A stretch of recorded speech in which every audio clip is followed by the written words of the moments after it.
Welcome to the League One weekend recap. At the top, a lead extended at the top by Birmingham City. They beat Lincoln by 1-0. They don't concede goals at home, and that's because the opposition don't take shots or shots on target. This is the 10th time in the last 17 league games, not just at home or away, where Birmingham have faced either one or, in this case, 0 shots on target. It is quite astonishing, the level of control that they are able to impose on League One opposition. They'll be in the Championship soon enough. And what I'm interested in more so than anything else is whether they can stay unbeaten at home for the whole season, because them and Burnley are the only teams in the 92 still yet to lose at home from Premier League down to the bottom of League Two. And you have to think the energy and the atmosphere at St Andrews, once they kick off their Championship campaign next season, could be absolutely huge for maintaining some momentum, positivity, upwards trajectory, and allowing Chris Davies' team to impose themselves on Championship teams, in broadly the same way that they have done most teams that have come to town in League One. They've obviously had some benefit in the last few months. This was their 4th penalty in their last 6 home games. They've had 2 red cards as well in the 2 previous home games. As you know from my discussion of them last week, I don't think that this is some sort of big club Birmingham City conspiracy from the refs. I think it's mostly opposition teams being broken down, suffocated, making lapses in judgment or just tired challenges. And that was... Spend a lot of time in the opposition's final third. Yeah, that was the case here. Absolutely no debate whatsoever about the pen. I was surprised to see that Kieran Dowell took it and scored it with Jay Stansfield very much still on the pitch. But you can't really argue with the fact that Dowell's penalty was an absolute beauty. And some of Stanfield's recently, even the ones he scored, have been a little bit iffy, shall we say, and just mixing it up to good effect. A 1-0 win for Birmingham, Dowell from the spot. Peterborough drew 1-1 with second place Wickham. It was an injury time equaliser from Richard Kone. He's back from injury. So is Jay Stansfield. And Kone is now the standalone top goal scorer in League One with the goal here. Looked possibly offside for the equaliser. I'm not sure how much Posh complained about that, but maybe a foot offside. I mean, his foot physically, not the unit of measurement of a foot. It wasn't that much. I'm pretty obsessed with Richard Kone at this stage. He just looks better every time I watch him play. I think he's absolutely astounding for a League One striker of his age. 11 of his goals away from home as well, so not just a fair weather player, good on his travels. And disappointing for Peterborough, who did a decent job here, went ahead from the spot through Mothershill, and after Kone scored, could have won it, frankly. Teo Eden with a shot that I think might have been going in, and Ricky J. Jones, in trying to tap it in, kicked it basically out of the net. Frustrating for them, but unbeaten in 5 now, Peterborough, with 2 wins and 3 draws. Not easy fixtures, their last 5 either, so under quite a lot of relegation pressure, sliding down the table. They've stuck with Ferguson. They didn't throw the baby out with the bathwater, and they've stood up, and they've made it to Wembley in the Cup as well. And I think just a little bit of fair play. Doesn't mean it's a good season for Peterborough United, but some credit for how they've stood up over the last couple of weeks. So Wickham grabbing a point to cling on to second spot, George, but it is only clinging because Wrexham winning against Rotherham and pulling alongside them, level on points now. I really like the idea of a little bit of fair play. I'm trying to think what that would be like in football, like helping someone up after you fouled them. Is that a little bit of fair play? Yeah, just a touch of fair play. Yeah, I mean, fair play to Wrexham as well. How much? I think quite a lot. I think it's probably fair to say that if Birmingham and Wrexham are our top 2, you'll be hard pushed to find 2 less popular winners amongst neutrals. I think a lot of people resent both clubs for their financial power and what they're able to do and how they're able to operate, albeit even if Wrexham are, a light years away from Birmingham in that regard at League One level. But I think what Wrexham are doing, because of the noise and because of Reynolds and McElhenney and everything else, I think it's still pretty amazing for them to be pushing forward past promotion this season. And when you consider that, it wasn't long ago they were beaten at home by Stevenage 3-2, which meant that they'd won 1 of their last 5 games. And to put together the kind of run that they have done in difficult circumstances, they won back-to-back games against Crawley and Northampton after that. They were beaten by Orient.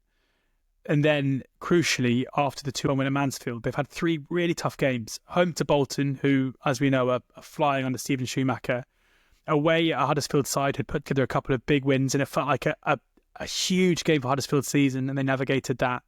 And then home to a Rotherham side who, as Phil Parkinson said after the game, sure, they might not be particularly high in the league, but they were separated by 2 leagues last season, and they've done a double over them this time around.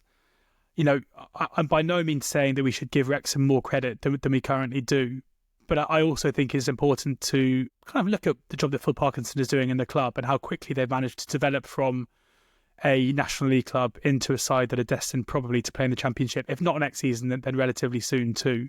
It does feel like they've slowly become a Phil Parkinson side where they were entertainers in the National League and in League Two. And that was weird because, if you think back to successful Parkinson sides of the past, of Bradford, of Bolton, these were teams who were really solid defensively and weren't particularly enjoyable to watch. And it feels like maybe out of necessity, because their financial clout maybe means they're unable now just to go out and buy the best players for the level or the best technical players for the level. They've slowly become that team, and they're very efficient in doing so. So, they weren't great against Rotherham. It wasn't a totally dominant performance, but they still restricted Rotherham to relatively little. Nombe had a good chance at 0-0.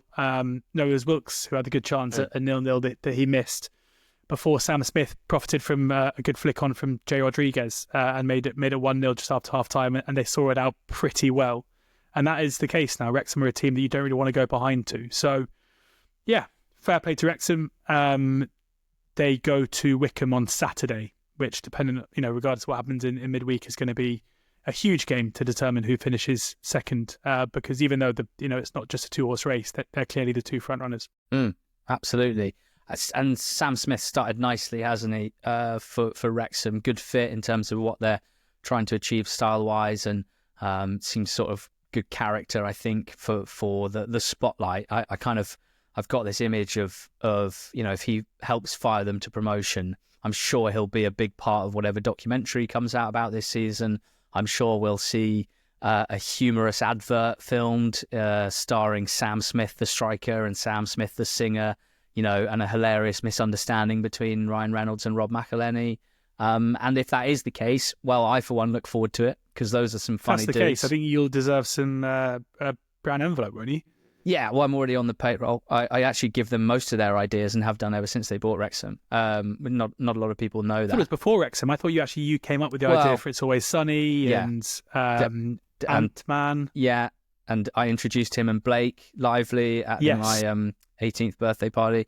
Are you following? It turns out Ant-Man actually wasn't him. That was someone else. I still had the idea for Ant-Man, let's be clear. I knew you had that idea. I just forgot there wasn't Reynolds who you gave it to. It was Rudd. That's my other career. But you must be difficult moments for you at the moment with Blake Lively being cancelled as we speak. So I hope you're doing okay with that. This is where I get out of my depth, I think, in popular culture chat. So I'm just gonna exit stage left. I wonder what Paul Mullin feels at the moment. I feel like he's been somewhat sidelined. About Blake Lively? The superstar. Well, I guess, he's. I'm sure he's close with Ryan and Blake. I think he stayed at their house once or something along those lines. I'm sure the people in the comments will let us know what we've got wrong in that chat. So Wrexham going level on points with Wycombe, battle for second spot. Very interesting. The next 2 teams in the table are Stockport and Charlton. They played out a match that happened 0 at Edgeley Park. Bury went pretty close early on for Charlton, pretty much their only big chance of the game. For Stockport, they fell to Wootton, drawing a good save from Charlton's keeper and also hitting the bar. A great result for Charlton, I think you have to say, a 0 draw at Stockport. No disaster for Stockport either. More excitingly, I would say, is the fact that we have a new team in the top 6. George, is actually a returning playoff team, and it's Bolton Wanderers. And they beat Burton by 2-1.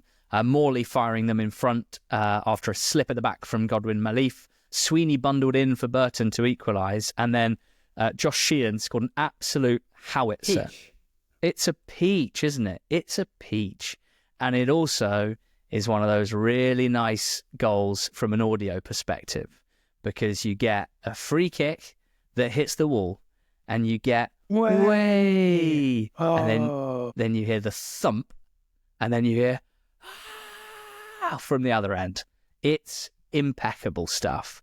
But whatever. Let's not worry about the game. It's another Bolton win. It's 5 of their last 6. Hit the FOT Mob corner button George Elek, because 5 wins in 6 and moving back into the playoff spots, 8 points off the automatics with about 10 games to go. They've got 2 teams above them still to play at home.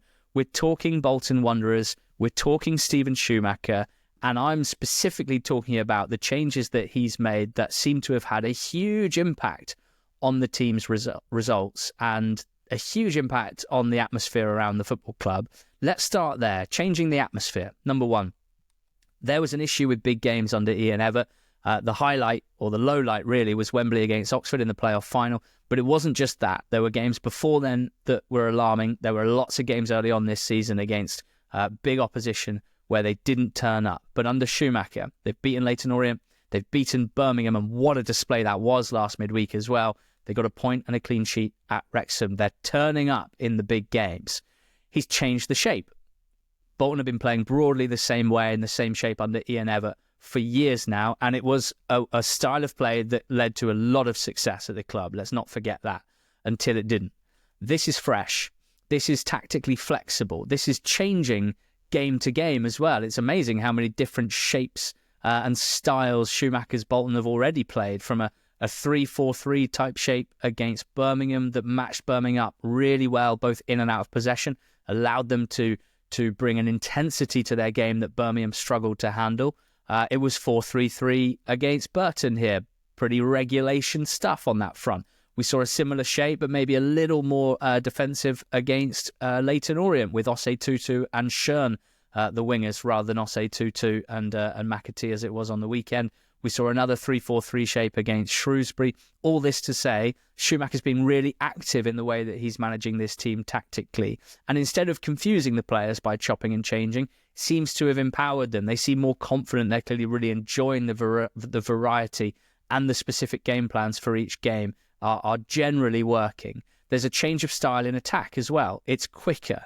It's more fluid rather than the slower, more prescribed attack under Evatt. There's a lot more energy, and Schumacher's trusting players to thrive in chaos. It's worked for him before when he led Argyle to promotion. It looked quite a lot like this. Rather than trying to achieve total control with possession and territory, he takes a different approach. And I actually think it seems to suit players like Collins and McAtee and Osei Tutu and others as well. Then we come to personnel. He's been changing that too, really mixing it up and getting a lot out of his squad, rather than focusing on a set starting 11.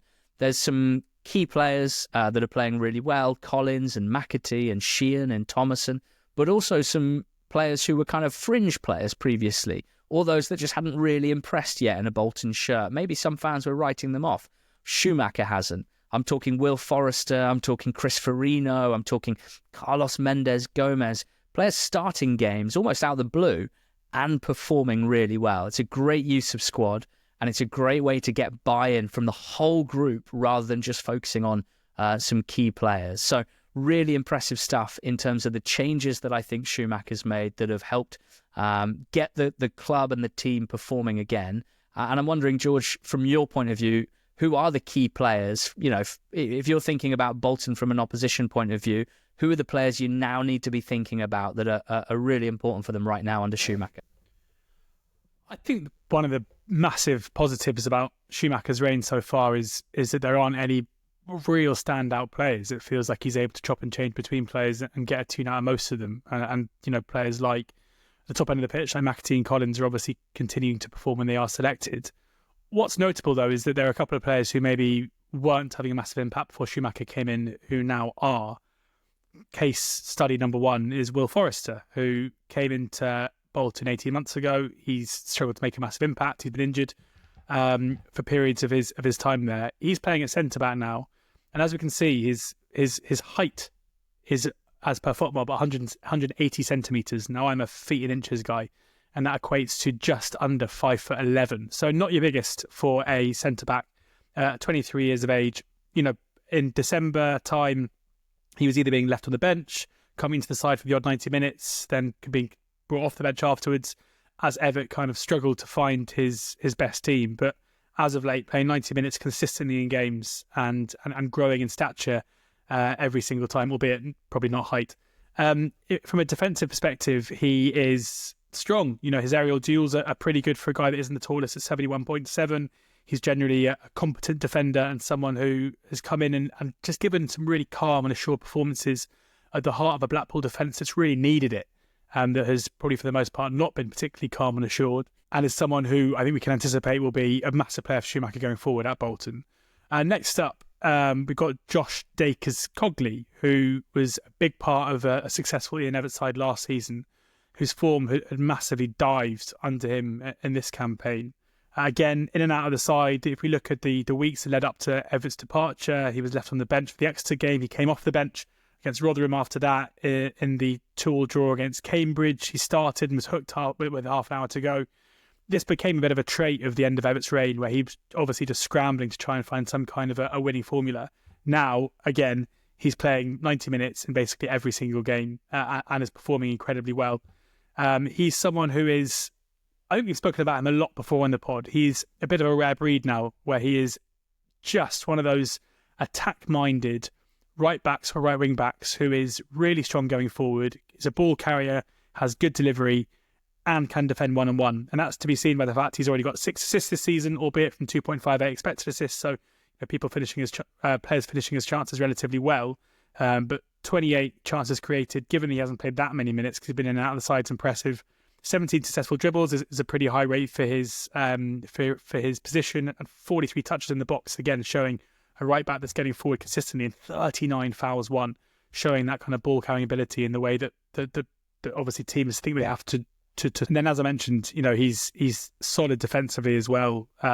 Duels won high, duels percentage over 50%. Ranks high for interceptions, recoveries. He's someone who isn't just an attack-minded fullback and is flourishing under the guidance of Schumacher. And then finally, the player we just spoke about in terms of his goal scoring, Josh Sheehan, injured for much of the season, so wasn't really able to be used by Evatt for the most part. And I do think his return to form and fitness is a massive part of what Schumacher is doing. And we can talk about Schumacher's impact coming in, but I think Sheehan's return to form is a big part of this. And the fact that he wasn't really able to be selected by Evatt says quite a lot. He's been managing his minutes really effectively as well. He scored and assisted in the 4-3 win over Crawley, got the all-important goal there in that ridiculous game where they were 3-1 down and won at 4-3. But he was then rested in the next game against Shrewsbury, came off the bench for the last 25 minutes or so. He was then rested in the 3-1 win over Birmingham, coming on for just the last minute before coming back into the side and starting and playing a key role and scoring the all-important goal against Burton. So, for a player like him who, when he's good and at it, is so strong, I think for Schumacher to kind of bring him in and out of the side depending on the opponent, and you can understand why with maybe his off-the-ball tendencies or ability against Birmingham, he maybe would have been exposed, whereas you bring him in against a Burton side where you're going to enjoy much more of the ball and he'll excel. And his on-ball statistics are so impressive. He's someone who is that metronome in the middle of the park, 855 successful passes this season in not very many minutes, and 84% passing accuracy. Already got 5 assists, 2.5 expected assists. If you can get the ball going through Sheehan at League One level, you're doing okay. And that is exactly what Schumacher is doing in games where he picks him. So, it's a continuation of their very strong squad being used well, but also just plucking a couple of players who are on the fringes at the end of Evatt's reign and bringing them into the side, playing well consistently, consistent minutes, and performing to a high level. Now, it's not all perfect. 8 goals conceded in their last 6 games, only 1 clean sheet. And in 4 of their 5 wins, they have conceded first. Now, on the weekend against Burton, they did score first, but they were pegged back in that game. And it's those little details that make me stop short of any grand statements about where Bolton will finish, about glory in May and things like that. It's not quite time for that, I don't think. Will they win 5 of their next 6 games? Probably not, unless they tighten up a little bit. But I think it is time to celebrate all of the positives of Schumacher's first 5 weeks in charge. It has been some impact. And also, from a neutral's point of view, along with Stockport and Charlton, Bolton are adding a really, really, really nice new angle and aspect to this promotion race in League One. So, that's FOTMob Corner, Bolton Wanderers. Download FOTMob using the link in the show notes. It's the #1 scores app, but it also gives you so much more, as we prove, we hope, each week on FOTMob Corner. Elsewhere in League One, big news. Michael Duff sacked by Huddersfield. The final straw was a 1-0 defeat at Bristol Rovers. Huddersfield had loads of pressure in the first half, started the game brightly, went behind. Sucker punch, first shot of the game from Rovers. Sotiriou smashing home, lovely finish against the run of play. And from about half an hour onwards, Huddersfield just offered next to nothing. And it's the sort of performance level and it's the sort of response to going behind, the response to a tough situation that when things aren't right and when the manager is struggling to get a grip on his team, it's the sort of thing that you see. It's a bit of a kind of calling card of that. And Rovers ended up winning relatively comfortably in the second half. Rovers really good at home compared to away from home. In fact, the 10th best record at home this season. They are now 6 points above the relegation zone and they have a game in hand. So it was a very significant victory for them. They need to just back that up with a few more performances and wins over the next half a dozen games. And hopefully they'll finish the season, without too much of a panic. But, George, the headline from the game is obviously Michael Duff having been sacked on Sunday morning. The run of failing Huddersfield managers continues, and it's a trend that needs examining because since Carlos Corberán left the club in July 2022 after their third place finish in the Championship, they finished 18th, then they finished 23rd and were relegated, and now they just drop out of the top 6 of League One with promotion back to the Championship, the clear objective this season. So, some sympathy for Mike Duff, or do you think fair to roll the dice, I guess with the logic being that it could salvage the season with John Worthington taking interim charge? I think it's very hard to think that there's been much evidence-based thinking around the decision to sack Mike Duff and replace him with John Worthington until the end of the season. If they were sacking Mike Duff and they were looking to bring in, I don't know, Ian Evatt or someone who had a bit of a track record of delivering promotions or results, then you could understand that would be, even if I didn't agree with it, you could understand the rationale and the thinking behind it. To hand over the reins to an interim manager in John Worthington, who, for all we know, might be an excellent coach, might be highly thought of. He was available to the club at the time that they have appointed their last 5 managers in the last 2 years or whatever it is. So you wouldn't think he's necessarily been that highly thought of if his name has never been, if there's never been driven to do this previously.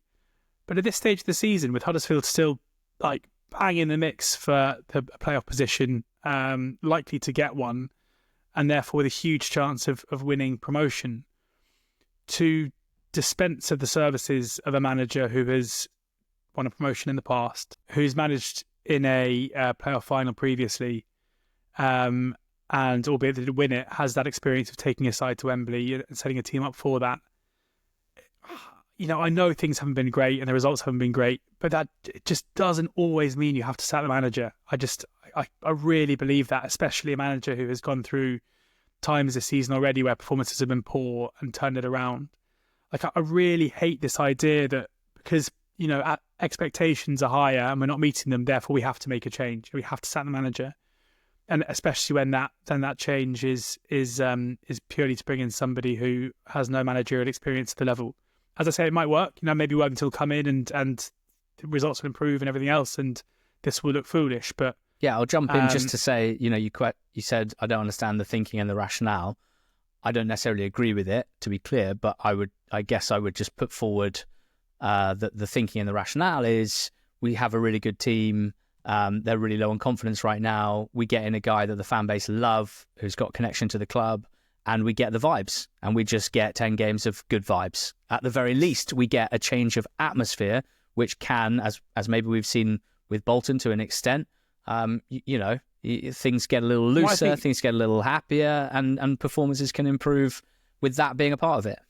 I'd say Swansea is the more kind of personal example now. Bolton did what I said, the first Bolton went out and they recruited someone with a track record of delivering a promotion and things have improved. Whether that is tactical acumen, whether it's variance, whatever else, it's working at the moment.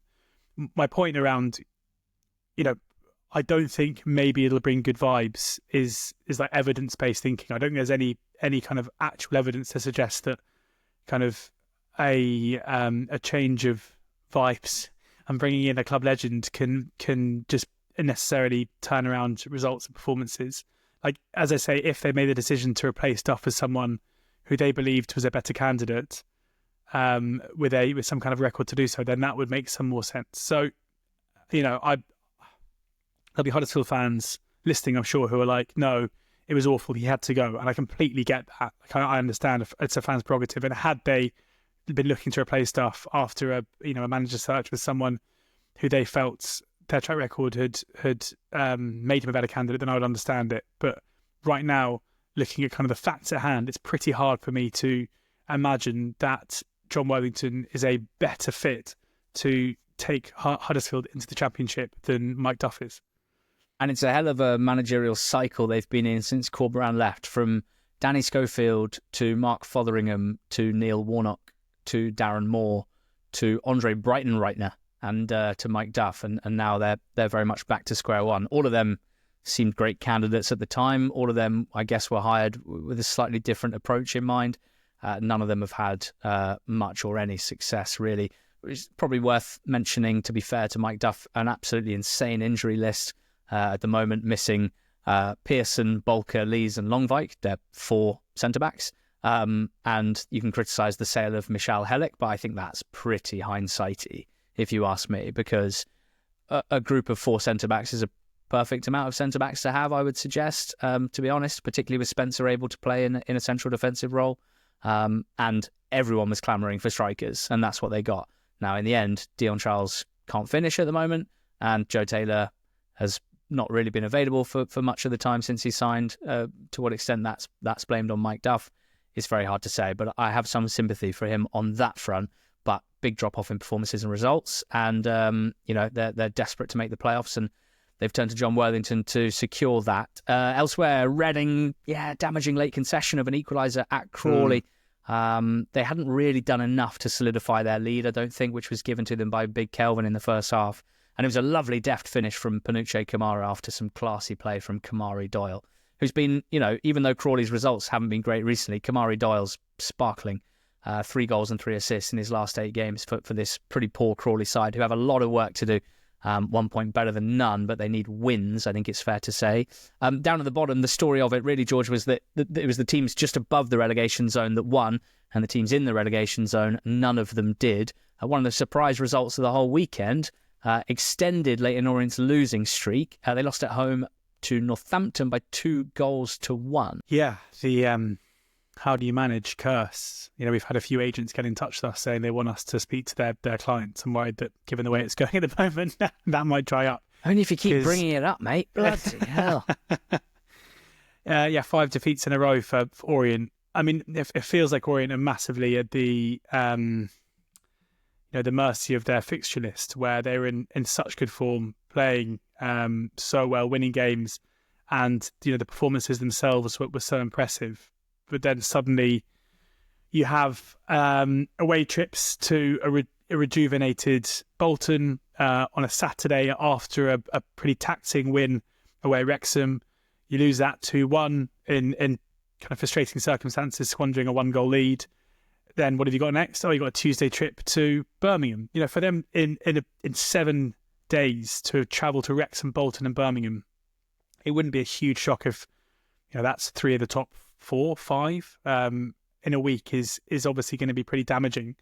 And to couple that with the fact that Jack Curry, arguably their best player and certainly one of the most important players, got sent off against Birmingham and therefore had a 3-match ban. Yeah. I think that goes some way to explaining why we've seen this run of 5 defeats. And then what's your first home game after the run of 3 away games? Oh, you're home to the former team of the league, the team that you basically were a couple of weeks ago in Charlton Athletic. And then, obviously off the back of 3 damaging defeats and the fixture congestion, then, the performance level dips and you lose to Rotherham and then are beaten 2-1 at home by Northampton. And there's no denying that the performance home to Northampton was miles off what we've come to expect from Leyton Orient in recent weeks, miles off what Richie Wellens would expect from them too, because Cobblers were, easily value for their win. Tyler Roberts, not really a player you expect to nod in a header from a corner, but it was he who opened the scoring. Couldn't believe it was his first league goal for Cobblers. I put him up on the betting show to score about 4 months ago. And then Cameron McGeehan, who has no trouble scoring at all, who's been such an important player for Cobblers and will be a big part of the reason, if they do stay up, why they will stay up. And in a half that Northampton really dominated, for Kevin Nolan to go back to the club that he managed first in Orient all those years ago and put in this performance was it's the first time, obviously Cobbler's results have been really good, but I'd say this half of football is the first time I've thought, yeah, you know what, this is a massive step up on what we've seen previously under John Brady this season. They got one back through Charlie Kelman, who came on at half time. There was a bit of a switch, as they struggled to replace Curry with Jaden Sweeney going off, Kelman coming on, Randall Williams being moved to left back, and it worked to an extent. They were better in the second half, and as you'd expect, put some pressure on Northampton, but were unable to get the goal to kind of stop the losing rot. So it feels like Orient are drifting away from the playoffs as quickly as they moved up into those spots, with Northampton one of these clutch of teams like Peterborough, who looked like they were in pretty chronic trouble of being sucked into the relegation zone. A few good results. You look at it now, and it feels like they've probably done enough to stay clear of it. Yeah, pleased to see an Orient fan on the squad called Nick pointing out that Terry Taylor was magnificent for Cobblers today, won every second ball. I am very much here for the rejuvenation of Terry Taylor's career. And yeah, just worth pointing out that Kevin Nolan, 15 games as Northampton manager, 5 wins, 5 draws, 5 defeats. 2 of those draws were the 2 games prior to this. They led against Stockport. They led in the game before that as well. So impressive results. 1.33 PPG is about mid-table level points return. So that's been a good appointment from Northampton. And yeah, if they do stay up comfortably, it'd be interesting to see how they kick on and whether they take on a new shape ahead of next season.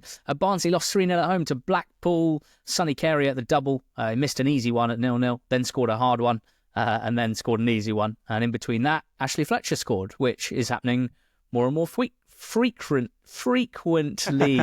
recently.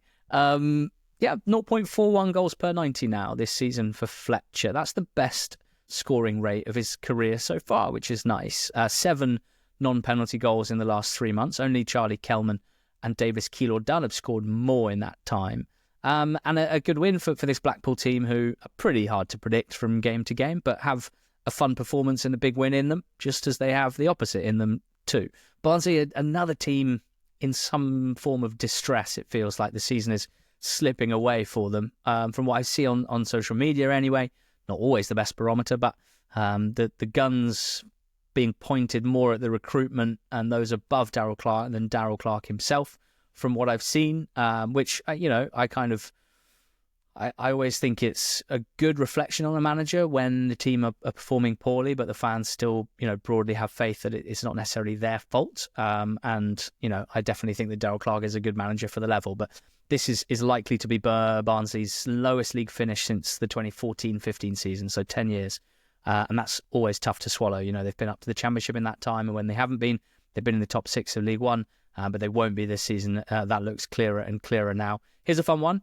Grant McCann's son, Bailey, made his debut for Barnsley in this game.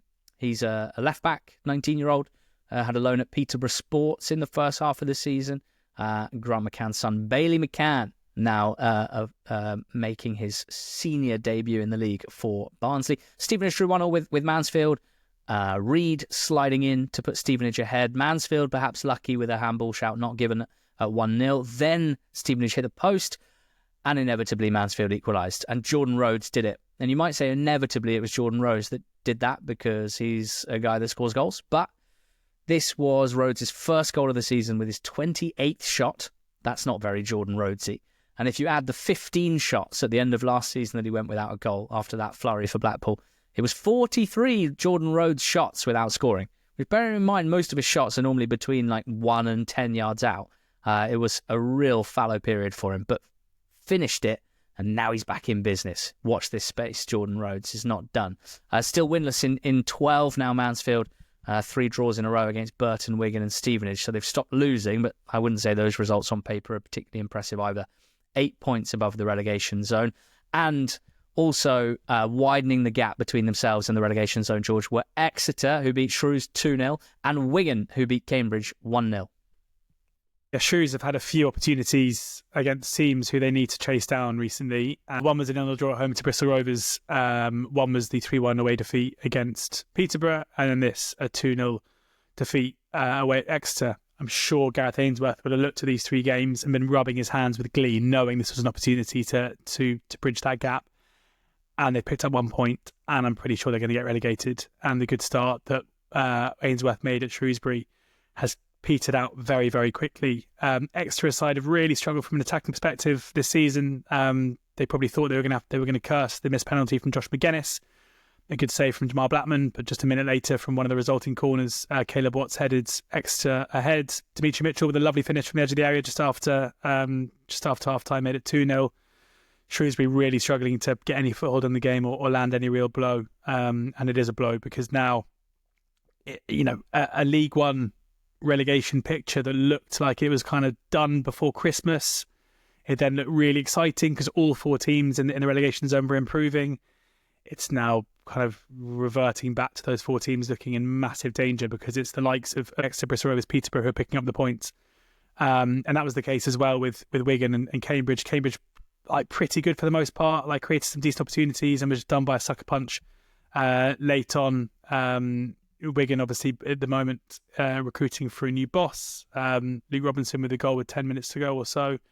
And again, that's really damaging for Cambridge, who made a good start under Neil Harris. And he'll feel frustrated that this was a game. We've seen them already under Harris get points or get wins in games where they maybe have had to live on the edge a little bit. But here they were very much in the game and in the ascendancy for much of it.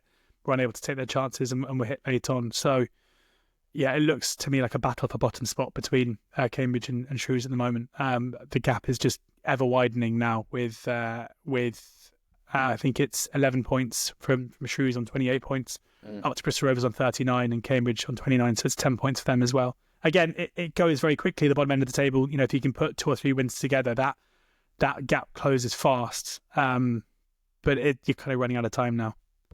Yeah, Cambridge have a chance at Blackpool in midweek. Crawley are at home to Charlton. That's their game in hand. But Bristol Rovers are at home to Bolton.